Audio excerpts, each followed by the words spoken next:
Bonjour, nous sommes en direct avec le président du Parti populaire, Monsieur Modrikamen, Michael Modrikamen, et pour notre rendez-vous hebdomadaire où nous passons en revue l'actualité de la semaine. Bonjour Monsieur Modrikamen. Bonjour Nicolas. Donc nous allons commencer par parler de l'économie, notamment de Brussels Airlines. Donc pour résumer, l'actionnaire allemand Lufthansa a viré le CEO belge et le directeur financier belge de Brussels Airlines. Quelles seront les conséquences? Quelles sont les causes? Les causes, tout d'abord, il faut arrêter de jouer les pleureux. Ça fait des dizaines d'années que tous les fleurons de l'économie belge sont passés sous contrôle étranger parce que les actionnaires majoritaires, que ce soit Albert Frère ou la Générale à l'époque, ont vendu à des groupes français, allemands et autres, ce qui étaient donc les fleurons de notre économie. C'est dû à ce contrôle capitalistique, on l'a dit. Ils voulaient avant tout bénéficier de cette prime de contrôle et vendre les sociétés au meilleur prix. C'est dû aussi au manque d'ambition et au manque d'identité de la Belgique, où il n'y a pas ce côté nationaliste, où on n'a pas la volonté de conquérir le monde. Donc je crois qu'il faut retrouver cette volonté de conquérir le monde et il faut qu'une nouvelle génération d'entrepreneurs crée les champions de demain. Comment on fait émerger cette nouvelle génération d'entrepreneurs? Mais je crois qu'il faut d'abord l'encourager et remettre l'entrepreneuriat au goût du jour. On sait que par exemple qu'en Wallonie, c'est un des plus faibles d'Europe, 3%, alors que la moyenne est de 5%, donc il y a 5% des gens en Europe qui veulent devenir entrepreneurs, à peine 3%, il y en a plus en Flandre. Il faut non seulement avoir des gens qui veulent entreprendre, mais des gens qui veulent conquérir et qui doivent être fiers de porter les coups de notre pays. Si ces conditions ne sont pas remplies, plus les conditions évidemment économiques, fiscales et autres, on n'y arrivera pas.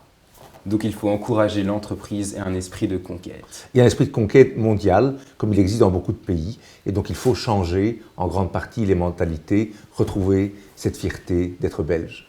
Bien.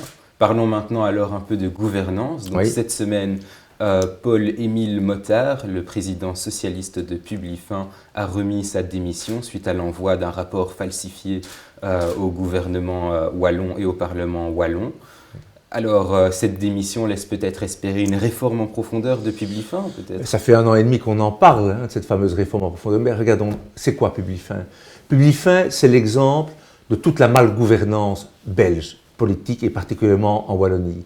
C'est-à-dire de l'argent public des communes, des provinces, qui est investi dans un groupe public, mais qui en réalité fait des investissements privés un peu partout, en Belgique, mais aussi en Afrique, ou encore dans le sud de la France, dans des médias par exemple qui appartiennent à Bernard Tapie, avec de l'argent public donc, et où des dizaines, voire des centaines de mandataires politiques s'en mettaient plein les poches, n'est-ce pas? Plus, on l'a vu aussi, des dizaines de cadres, cette fois-ci on ne parle pas de mandataires, mais de cadres, qui sont payés plus de 250 000 euros. Et donc ça fait 1 an et demi qu'on nous dit qu'on veut remettre de l'ordre, mais on sent que les structures, notamment les structures liégeoises, eh bien, elles freinent des 4 fers justement pour empêcher cette remise en ordre. Nous disons que l'argent public, il doit aller uniquement pour des projets publics et que tout le reste, il doit revenir au privé. Il peut y avoir un manager bien payé, quelques cadres, mais pas 25 personnes qui en profitent.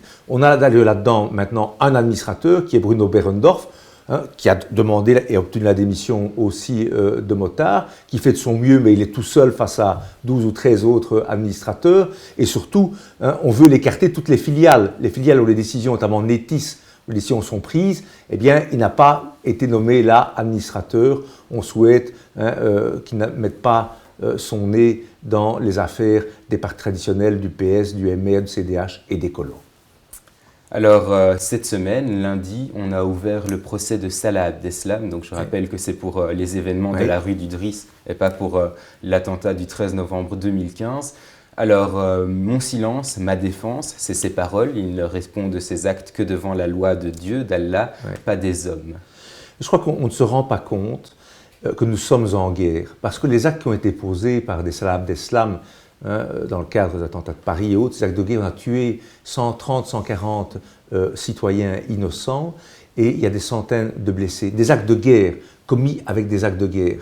Et on applique après une justice, et une justice à grand spectacle, puisque tout ça est sur les caméras, qui est finalement l'occasion d'une propagande incroyable auprès de musulmans. Lorsque Salah Abdeslam dit « je ne réponds de mes actes que devant Dieu », il envoie un message tellement puissant aux ennemis de l'Occident en disant « nous méprisons finalement vos institutions ».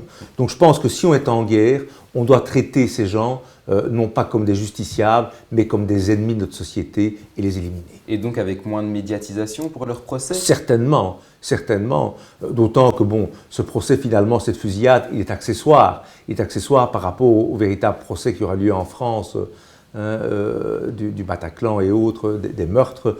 Mais on lui a donné, là je pense, pendant des jours, une espèce de tribune pour faire passer des messages.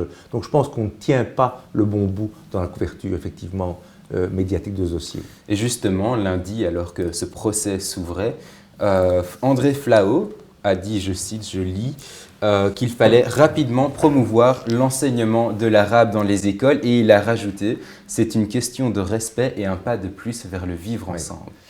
C'est un petit peu les vieilles antiennes socialistes qui ont tout échoué. Moi, je crois qu'il faut se rendre compte qu'on a déjà des taux de chômage absolument délirants des populations non européennes, en Wallonie et à Bruxelles particulièrement.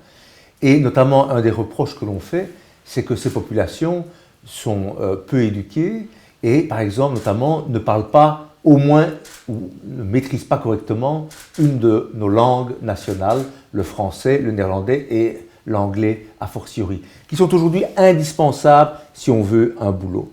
Et donc, au lieu d'abord de se rendre compte de ce problème, de permettre à ces gens de s'intégrer, d'avoir un avenir, c'est-à-dire en leur apprenant une de nos langues, qui est quand même un des fondamentaux de l'intégration, M. Flau veut au contraire mettre des moyens dans l'enseignement de la langue arabe, qui est la langue d'origine, qui ne leur servira absolument à rien ici.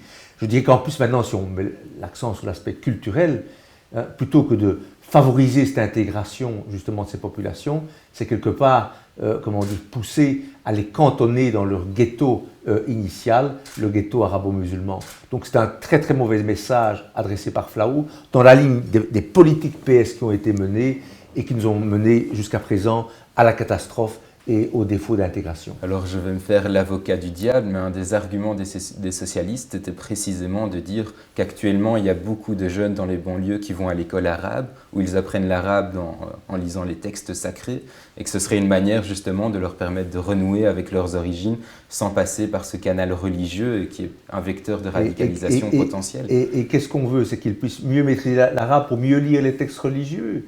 Je dis, est-ce qu'il ne serait pas mieux, au contraire, de leur apprendre le français pour qu'ils puissent maîtriser nos textes à nous, plutôt que d'aller dans les écoles arabes, effectivement, et qui souvent, d'ailleurs, sont contrôlées, où on leur apprend des textes, ou en tout cas une interprétation des textes qui ne va pas dans le sens. Je crois que l'argent public belge, wallon, francophone, il doit être mis sur l'enseignement de nos langues et de nos valeurs. S'ils n'assimilent pas nos valeurs, ces jeunes n'ont aucun avenir chez nous en Europe. Alors parlons aussi de la loi Franken. Donc la polémique n'est toujours pas finie et en réponse, le Premier ministre Charles Michel a dit, je cite aussi, « Mon message aux migrants, c'était dans une interview du soir, demander l'asile ». C'est généreux et libéral, n'est-ce pas? Oui, enfin, il y a deux choses là. D'abord, cette polémique sur les visites domiciliaires. Rendez-vous compte, il y a des gens qui sont en séjour illégal, c'est-à-dire qui sont dans notre pays et qui n'ont pas le droit de s'y trouver. Ce ne sont pas des demandeurs d'asile, ou s'ils l'ont été, ils ont été déboutés, ils ont reçu des ordres de quitter le territoire et ils ne les exécutent pas. Et puis, on se rend compte, il faut quand même rappeler le problème, il y en a, selon les estimations, entre 150 et 200 000 des gens en séjour illégal en Belgique. Rendre compte de l'importance du problème. Rien qu'à Molenbeek, Mme Skepmans nous disait qu'il y en aurait 15 000 de personnes en séjour illégal, rien que sur une commune comme Molenbeek. Et donc, on essaye tant bien que mal, avec des sujets déjà, des résultats très mitigés, d'amener tous ces gens qui n'ont rien à faire chez nous à quitter le pays. Et une des raisons, c'est qu'on voudrait aller les chercher là où ils se cachent éventuellement, là où ils habitent. Et la police est demanderesse de ces mesures, parce qu'ils ne peuvent pas pénétrer. Et puis on nous dit, ben voilà, on va pouvoir rentrer dans les maisons uniquement la journée et autres. Et nous avons une série d'organisations de gauchistes ou de droits de l'homme et autres qui nous disent, mais rendez-vous compte des visites domiciliaires et autres. Et on oublie tout simplement que, par exemple, le Belge ou le résident belgique, soit belge ou étranger, mais qui réside ici, et simplement qu'on suspecte de ne pas payer assez d'impôts ou pas assez de TVA, on peut venir chez lui sans mandat, là où il travaille, et d'ailleurs même la nuit, s'il y a un travail de nuit. Et on peut même pénétrer dans une habitation pour aller vérifier si on n'y travaille pas, la journée, moyennant autorisation du juge de police. Et donc pour quelqu'un simplement qui est suspecté de ne pas payer suffisamment d'impôts, hein, on peut pratiquer les visites domiciliaires, mais quelqu'un qui est ici en séjour illégal, à croire nos gauchistes ou certains constitutionnalistes ou d'autres activistes, on ne pourrait pas le faire. Ça n'a évidemment pas de sens. Et puis, il y a, si je puis dire, cette déclaration absolument hallucinante de notre Premier ministre, M. Michel, hein, qui vient nous dire que finalement, alors qu'on a déjà des dizaines de milliers de personnes qui viennent demander l'asile chaque année, qu'on est un des pays qui proportionnellement est le plus affecté, qu'une série de gens qui n'ont aucune envie de demander l'asile chez nous devraient le faire. C'est-à-dire qu'après qu'on ait eu 1 million les dernières années de gens qui sont venus s'établir en Belgique, M. Michel dit qu'il nous en faudrait plus encore. C'est absolument irresponsable. C'est la première fois dans notre pays qu'un Premier ministre dit « Venez, quelque part, venez nous submerger par ces flux migratoires pour, soi-disant, résoudre des problèmes à court terme. » C'est irresponsable. Parfois, j'ai l'impression, quand je vois M. Michel, que je suis face à ce Chamberlain des années 30, « Peace in our time », hein, avec l'apaisement, avec essayer de trouver des accommodements à la petite semaine sans se rendre compte de ce qui est en train de se passer. Donc vous pensez en fait que Charles Michel est laxiste sur l'immigration parce que... Bien sûr qu'il est laxiste sur l'immigration. D'ailleurs, on le voit parce que y a au sein de ce gouvernement une NVA avec des Frankeneo qui tentent un petit peu de serrer la vis. Oui. Mais globalement, lorsqu'on regarde les chiffres globaux, par exemple, en matière de reconnaissance des étrangers en termes de réfugiés, il y en a beaucoup plus dans le cadre de ce gouvernement-ci. On parle de 6 reconnaissances sur 10 que sous le gouvernement Di Rupo. Donc je crois qu'il faut aussi se rendre compte que globalement, l'arrivée, ces flux massifs, n'ont pas stoppé. Alors bien sûr, il y a des reconduites aux frontières avec notamment les délinquants et autres, mais ça reste, si je puis dire, très minoritaire par rapport à l'afflux qui continue, l'afflux par rapport aux réfugiés, l'afflux aussi par rapport au groupement familial qui n'a pas cessé, bien au contraire. Donc le problème reste entier, il faut changer de politique. Le gouvernement Michel, sur ce point-là, est totalement, défaillant. Eh bien, en tout cas, c'est une autre image qui est véhiculée dans les médias. On a l'impression d'avoir un gouvernement de droite radicale. Et justement, ça nous permet d'aborder le thème des médias avec l'initiative Nobilag en Suisse. Donc, pour synthétiser, le 4 mars, les citoyens suisses seront appelés pour une votation. Et si l'initiative passe, la Suisse sera le premier pays européen à retirer un mandat public pour la radio et la télévision. C'est un peu comme si on abolissait ou on coupait le financement de la RTBF. Oui, c'est énorme. 225 millions d'euros par an, la RTBF. Hein. Alors c'est très intéressant cette initiative parce que ça ouvre un double débat. Le premier débat, c'est de savoir si finalement les institutions publiques de radiodiffusion, en Suisse ou en Belgique ou dans d'autres pays, ne sont pas finalement des dinosaures. Ils sont des dinosaures parce que finalement la consommation de médias a complètement changé avec les réseaux sociaux, Netflix, YouTube et autres, et on sent que c'est ce qui est reproché, en tout cas que ce sont des dinosaures qui ne savent pas s'adapter avec un personnel excédentaire, en tout cas qui n'est pas prêt à relever les défis du XXIe siècle. Et donc certains disent, plutôt que de payer 200 ou 250 millions comme en Belgique, investissons-les dans autre chose. Et puis, derrière l'initiative suisse, il y a autre chose, parce qu'elle vient de l'UDC, c'est qu'ils se rendent compte en Suisse que la télévision publique suisse, comme la RTBF en Belgique, elle véhicule en fait, alors qu'elle a une obligation de pluralisme, uniquement des idées plutôt à gauche, voire d'extrême gauche, favorables aux migrants, à la migration, au laxisme dans beaucoup de domaines. Et ce sont finalement tous les citoyens, en ce compris ceux qui ne pensent pas comme ça, qui doivent subir cette espèce de propagande à sens unique venant de la RTBF. Ils doivent subir et donc, payer. Voilà, et payer. Et donc le problème est exactement le même dans notre pays avec la RTBF. Il suffit de rappeler en plus que la RTBF, elle accepte les idées entre l'extrême gauche et le centre, mais pas plus loin. Si vous êtes comme nous de droite et vous assumez, vous n'avez pas droit aux médias. Je rappelle que nous avons assigné la RTBF et que nous sommes en train de plaider contre elle pour avoir simplement le droit au pluralisme, le droit le plus simple. Et donc ça pose une véritable question aussi à RTBF. À mon avis, elle doit être réformée. Les gens qui sont là aujourd'hui doivent être écartés au profit de gens qui assurent un véritable pluralisme. Elle doit être mise en phase avec les attentes du public wallon de la véritable diversité et adaptée aux médias du XXIe siècle. Et si elle n'est pas capable d'être réformée, eh bien, il faut la privatiser, la fermer ou la vendre à Fox News, par exemple. Mon Dieu, je pense que c'est le cauchemar des journalistes. Alors ici, nous avons quelques questions d'internautes.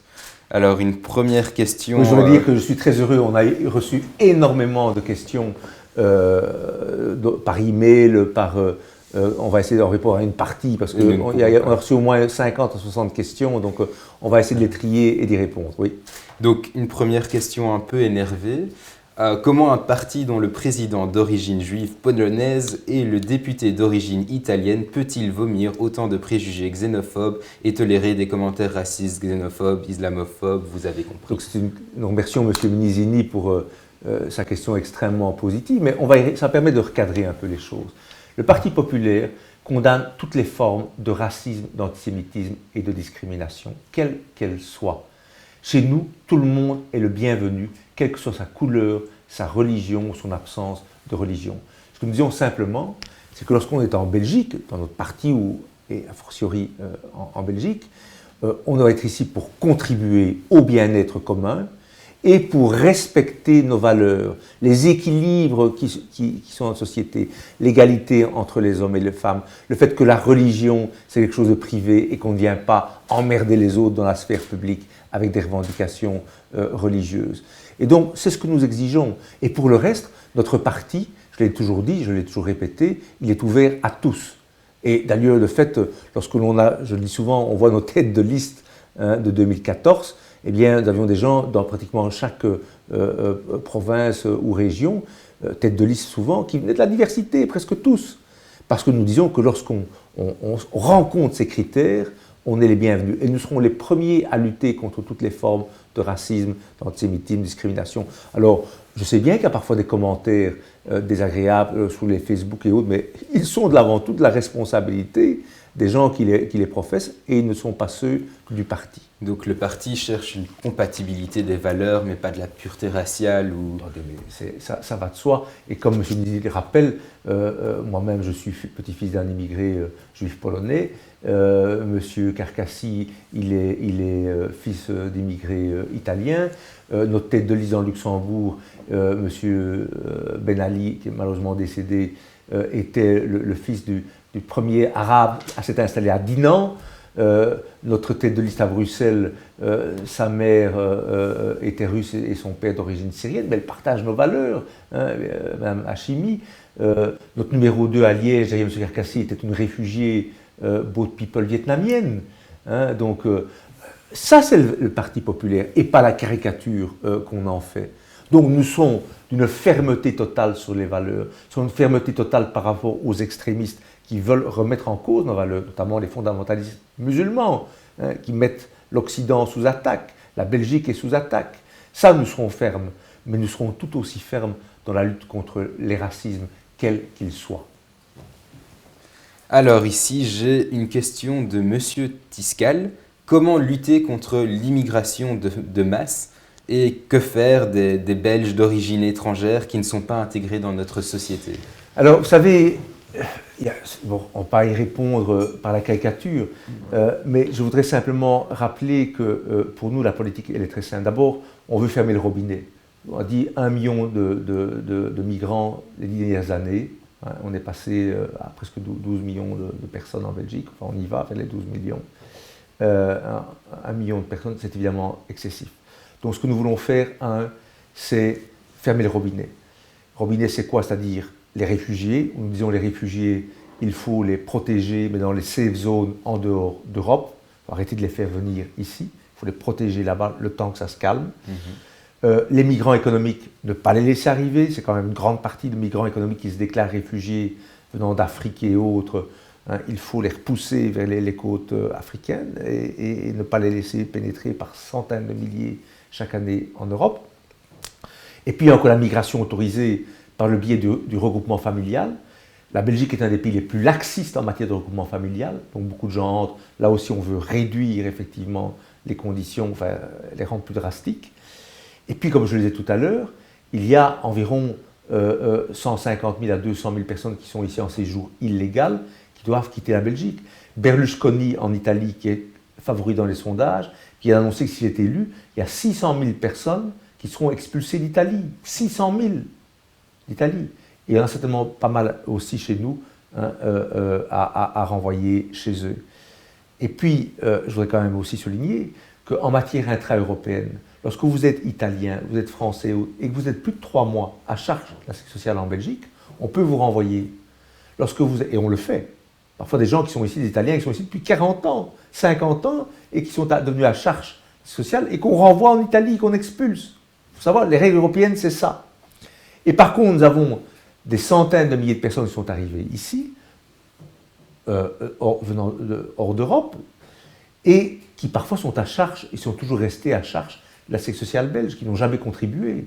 Et là, nous disons aussi que ceux, par exemple, qui n'auront rien fait pendant 10 ans, eh bien, qui n'auront été qu'à charge, on pourrait être amené à leur demander de quitter le territoire belge. Je crois qu'il faut mettre un petit peu d'ordre, et ça, c'est ce que nous pouvons faire.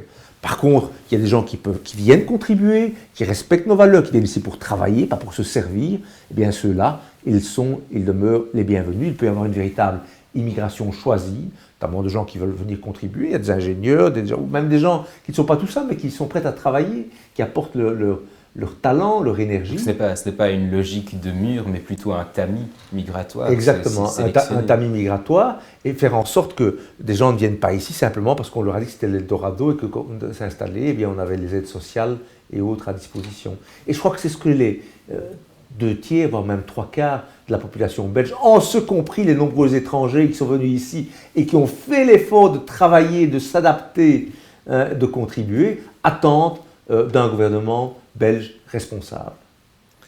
Alors j'ai une autre question ici d'un Louis. Pensez-vous que lors des élections européennes, on interdira aux partis dits populistes, eurosceptiques et souverainistes, tels que le Parti populaire, de participer au scrutin? Alors, je ne crois pas qu'on nous interdira de participer à des scrutins. Par contre, ce qu'on a constaté, c'est qu'ils veulent réserver l'argent public européen aux partis qui ne sont pas eurocritiques ou eurosceptiques. On l'a vu, je voudrais quand même rappeler qu'il y avait jusque l'année dernière 18 partis reconnus, pan-européens reconnus au niveau européen, il n'y en a plus que 11. Tous les partis eurocritiques ou eurosceptiques, dont le nôtre, ont été liquidés. On a trouvé toute une série, quand on veut battre un chien, on trouve toujours un bâton, comme vous le savez. Ouais. Et donc ils ont inventé tout et n'importe quoi pour défunder, donc retirer le financement public de tous les partis eurocritiques. Et on vient d'apprendre il y a quelques jours que par contre les autres partis recevront 17 millions d'euros supplémentaires du Parlement européen pour mener la campagne. Donc si vous êtes critique vis-à-vis du projet européen tel qu'il est mené aujourd'hui, son caractère antidémocratique, le fait qu'on laisse rentrer les migrants et que c'est une politique voulue, eh bien, vous aurez le droit de participer aux élections, mais vous serez désavantagé par rapport aux autres partis. Alors ici, j'ai une autre question. Gauthier Gustin demande où en sommes-nous dans toutes les procédures judiciaires? Alors, il y a pas mal de procédures qu'on a lancées. Alors, parce qu'on les cite, notamment, il y a les procédures contre la RTB et RTL, elles sont en cours. Oui. Je viens de plaider contre la RTB sur la question de la compétence. On attend la décision. Nous plaidons RTL fin de ce mois, fin début mars. Et puis, on a tenté cette procédure. On m'a posé la question de la plainte contre Moureau. J'ai déposé plainte contre M. Moureau, effectivement, pour sa complicité organisationnelle, si je puis dire, dans le développement de l'islamisme dans sa commune.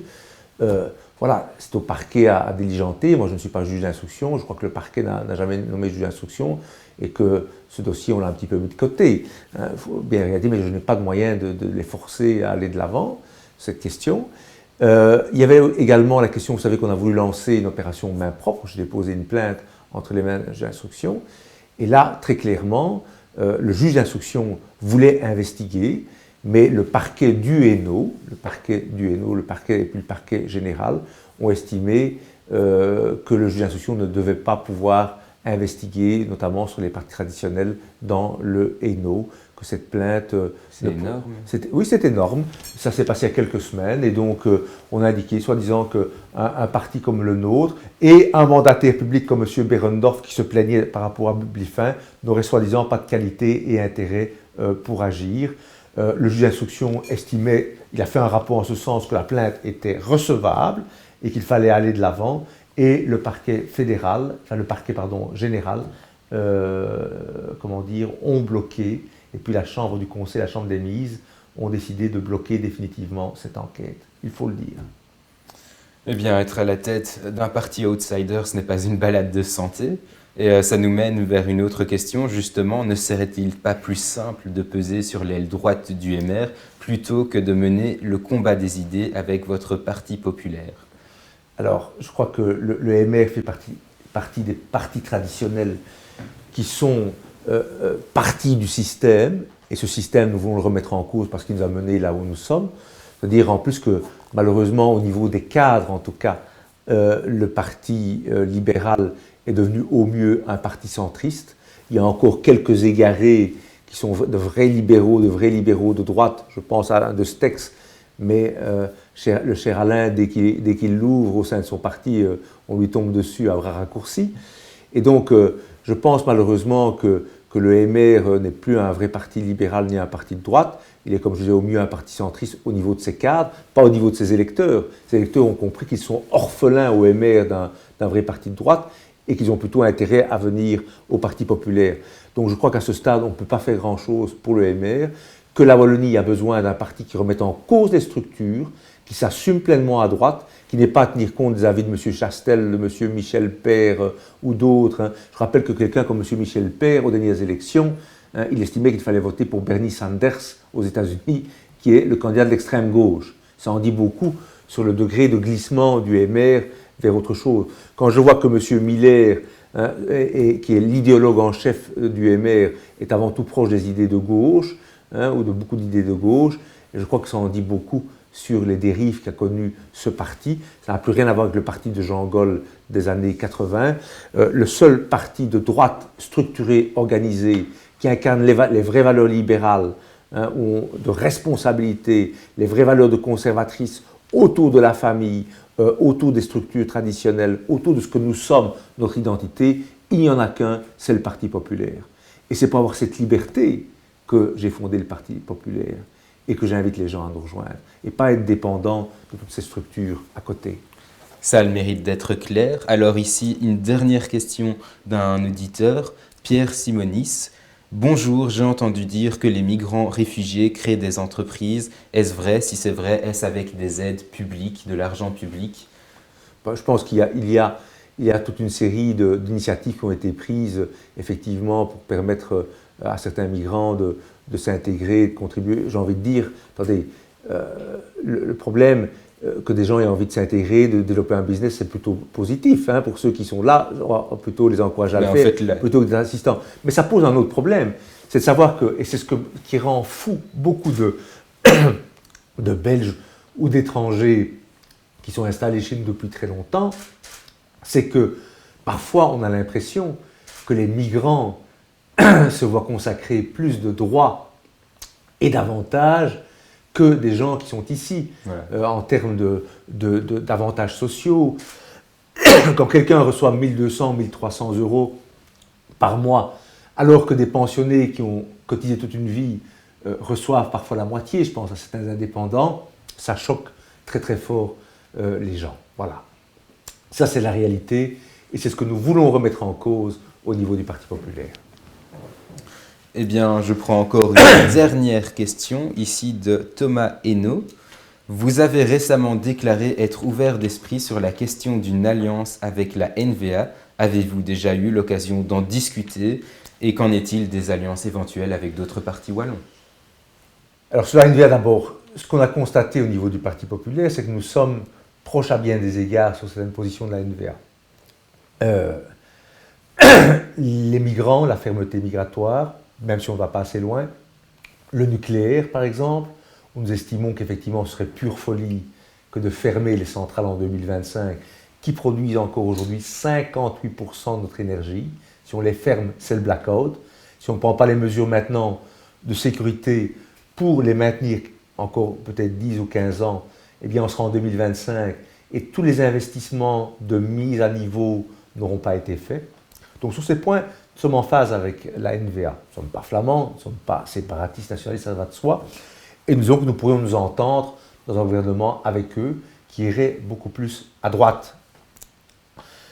Maintenant, est-ce que nous avons des contacts? Bien sûr, nous avons des contacts avec les ministres NVA, etc.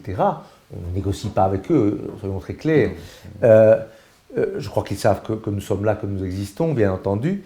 Et je crois aussi que la NVA, tant que la coalition ira jusqu'au bout, eh bien, elle ne fera rien évidemment pour déforcer son partenaire gouvernemental MR, même s'ils savent que bien souvent le MR n'est pas sur la même ligne qu'eux, notamment sur les migrants, mais également sur les centrales et sur bien d'autres sujets. Le MR, c'est le centre mou, hein, il faut le répéter. Et donc peut-être qu'un jour, les choses seront mûres pour une alliance, un cartel. Et si ce n'est pas le cas, en tout cas, nous serons prêts à négocier, nous, avec la NVA, d'un accord gouvernemental. Quant aux autres partis wallons, on ne gouverne pas seul en Belgique. Donc sur les partis traditionnels, je crois que s'il faut gouverner, on pourrait se tourner, en tout cas, plus vers le MR et éventuellement le CDH. J'entends une inflexion, la lieu plus à droite, avec le bourgmestre de Namur, M. Prévost, qui sera sans doute le futur président, va donner une inflexion beaucoup plus à droite, à mon avis, du CDH, plus tard demain. Ce sont, à mon avis, les gens avec lesquels on peut discuter. On ne partage pas leurs convictions, ils sont, on l'a dit, centristes, voire centre-gauche pour le CDH, mais ils sont peut-être moins marqués que le PS, qu'Écolo ou que le PTB. Et pour le reste, si on visait d'autres partis, petits partis, je crois qu'il faut que les gens se rendent compte. Il y a, à part les partis traditionnels, il y a deux forces. Le PTB, l'extrême gauche, et il y a nous, le Parti populaire. Pour le reste, à droite, il n'y a rien. Nous, c'est une organisation, une structure, du financement public, 3500 membres, 120 cadres qui travaillent, un journal qui a 35 000 abonnés aujourd'hui, des moyens, une responsabilité, des députés. Derrière, à côté, il y a des groupuscules qui représentent entre 5 et 50 personnes tout au plus, qui n'ont aucun moyen, qui sont souvent, parfois dirigés, quand ils sont dirigés par des demi-fous, hein, ou des délinquants, on le sait dans certains cas, et donc nous n'avons rien à voir avec eux. Par contre, que des gens qui ont pu adhérer à ces structures se rendent compte qu'il n'y a qu'une structure organisée, qu'il n'y a qu'une structure qui peut faire bouger les choses, avec un vrai leadership, avec des gens responsables, c'est-à-dire le Parti populaire, ça c'est une autre question. Et les portes sont ouvertes pour tous les gens, en tout cas, qui sont comportés toujours avec dignité jusqu'à aujourd'hui. Eh bien, sur ces bonnes paroles, nous allons mettre fin à notre live. Je suis au regret de dire que nous n'avons pas pu poser toutes les questions, oui, il y en avait tellement. Alors moi, je pense qu'il faut souligner que ce rendez-vous de jeudi 12h30, on va le rendre de manière régulière, chaque semaine, donc les gens pourront poser les questions, soit en direct, soit les jours précédents, et que si c'est en direct maintenant, on peut le revoir d'une part sur le Facebook, il sera sur le Facebook du peuple, mais également sur notre chaîne YouTube, la chaîne YouTube du Parti populaire, où, si je puis dire, nos propositions, nos analyses seront consultables, et on ne peut qu'inviter les gens à s'abonner à la chaîne YouTube que nous allons développer dans les mois qui viennent. Voilà. Du coup, je peux vous remercier, Monsieur Modric Amen, et je peux dire alors à la semaine prochaine. Effectivement, la semaine prochaine, j'ai été heureux de vous répondre, et surtout, je pense extrêmement important d'avoir ce contact avec comment dire, les lecteurs, avec les citoyens, sans langue de bois, de manière directe. Je crois que les gens, les citoyens sont dans l'attente de ce discours, cette parole libérée mais responsable, mais où on nomme un chat, où c'en est terminé de la langue de bois, et où nous venons avec des propositions claires, concrètes, déterminées, pour offrir enfin un autre futur aux Wallons et à leurs enfants. Bien, pour un live sans langue de bois, donc rendez-vous à la semaine prochaine. Merci Nicolas, au revoir.